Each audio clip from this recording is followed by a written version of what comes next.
I'm here now with Philip Jennings. He is the Associate Deputy Minister for Energy Resources in Canada. Thank you so much for joining us. A lot of issues, a lot of discussion that's been going on here at the International Energy Forum. Tell us a little bit about how important it is that it brings in ministers from indeed around the world and brings these issues to the fore. Yeah, so I think what's important is if you think about one of the greatest challenges we have of our times, of this generation, is really about just how do we make a successful transition in terms of trying to decarbonize our energy systems over the longer run. And it certainly will be many decades, but how do we do it? And in some ways, how do you do it successfully? And the way you do it successfully is by thinking about how you do it in a way that keeps energy affordable, keeps energy security, reliability, and energy efficiency. And the only way you're going to do that is really about trying to work together, country to country, business to business across countries, and really kind of connecting people together about how together can we meet that global challenge of making a successful transition, and really about trying to get to the clean energy future that we all want and all have as an objective. Now, when you look at the work of the International Energy Forum and look at the work that it's done over the years as well, it really has, it's growing every year and it's changing. And even here at this conference here, there's a great buzz going on here. Tell me, how important is it that you work with the IEF and that governments, that everybody works with them, listens to them, uses the data perhaps, and what great use and relevancy has the organization been?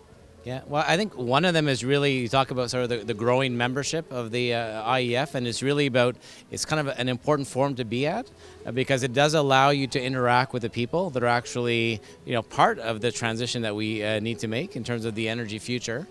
When we look at the work that the IEF is doing and we look at how it has progressed over the years too, it's growing, how important is it that you're all involved, that all the ministries, the IOCs, the NOCs, the analysts, a lot of thought leaders, everybody together here?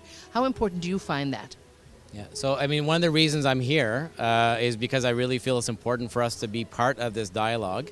And if I think about the importance of the IEF, is that it's growing with time. And I think about the types of business I can do here, not just in terms of participating through the dialogue, which I find really important and interesting and informative in terms of helping us kind of inform how we think about the challenge and the solutions to it. It's really the other meetings I can also do, and meeting with companies, meeting with other governments, and just meeting with the people that are here to kind of deepen the conversation that the IEF allows in terms of the work that they do and in terms of bringing people together to have the dialogue that is necessary. And just quickly, one last question on India here. Are you impressed with what you're seeing here? There's a lot of growth in this market when we look at the figures that we heard this morning. The fact that they're going to be importing so much gas and oil, I mean, it's a good market for Canada as well. Yeah, I certainly see a lot of alignment of interest between Canada and India. And Canada is very blessed in terms of our natural resource wealth. And I think we also have a lot of expertise that can actually help find solutions for India's needs. So really, while I'm here, I'm taking the opportunity to meet with a number of stakeholders in India and just exploring where can we actually deepen the relationship that we already have between Canada and India.